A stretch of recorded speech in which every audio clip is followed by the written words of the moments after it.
The Legend at Holiday World is a Custom Coasters International roller coaster that was built in the year 2000. Ever since, Holiday World has been doing track work on this ride every year, keeping it up as a smooth wooden coaster. I think it's every year. It might be like every other year or something actually. I know a lot of people who absolutely love Legend, but then I also know a lot of people who hate it with a passion and think that it's too rough. Keep watching this video to find out if you think that you would like it or hate it. When you first walk up to the ride, you notice the purple test rider seat and that the ride has a minimum height requirement of 48 inches. If you look straight ahead, you see the ride's logo. Walk to your left and walk down a flight of stairs.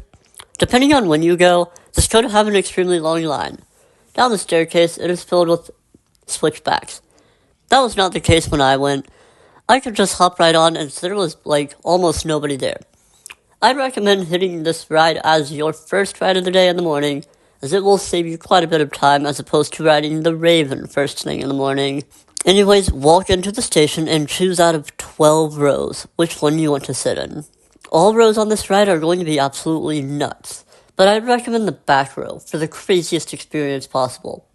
Once you choose your row, walk through the air gates.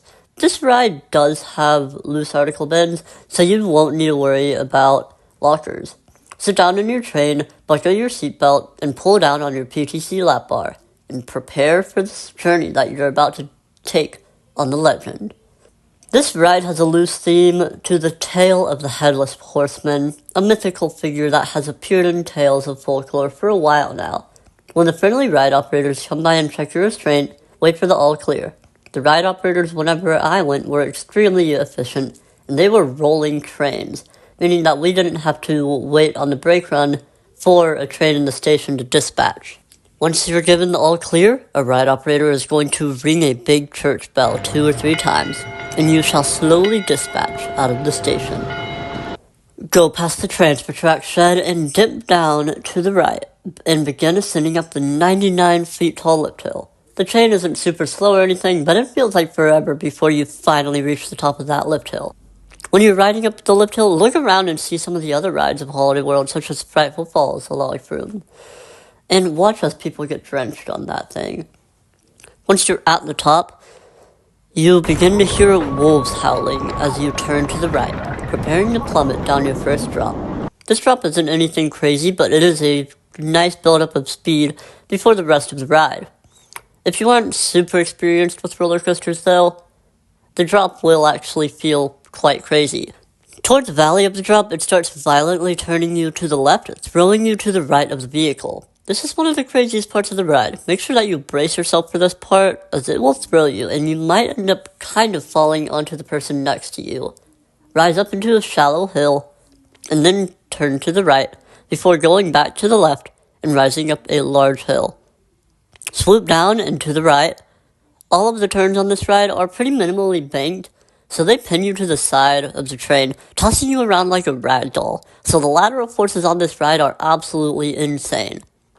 Rise up and go into an airtime hill, which is kind of just there. This ride doesn't really give much airtime. This ride is more for the laterals. Anyways, rise up into a much larger hill and drop down into a tunnel while going to the right, and dip down right afterwards. Rise up into a shallow turn, which slams you to the right of your vehicle. The next element is the craziest part of the ride. You're going to go into a 540-degree helix to the right. This part is pretty minimally banked, so you are pinned to the left side of the train for what feels like forever. It is in such a tight radius, and you have so much speed going through this, so it is absolutely insanely ridiculous. During this helix, there are 2 tunnels that you ride through. When you get out of the helix, you spend the rest of the ride kind of processing what on earth just happened. It's more insane than the Beast's helix if you've ridden that. Anyways, rise up and turn to the left and ride back down, and then turn to the right before dipping down and rising back up and turning to the left. I don't know what it is, but there is something so satisfying about the final turns of this ride, with the way that you bank into them. Anyways, go into a final dip down, rise back up, and go into the final turn of the ride. Then you'll slide into the brake run with a ton of speed. I don't know how it does it, but by the end of this ride, you still have a ton of speed. Anyways, slide into the station, which ends your experience on the Legend.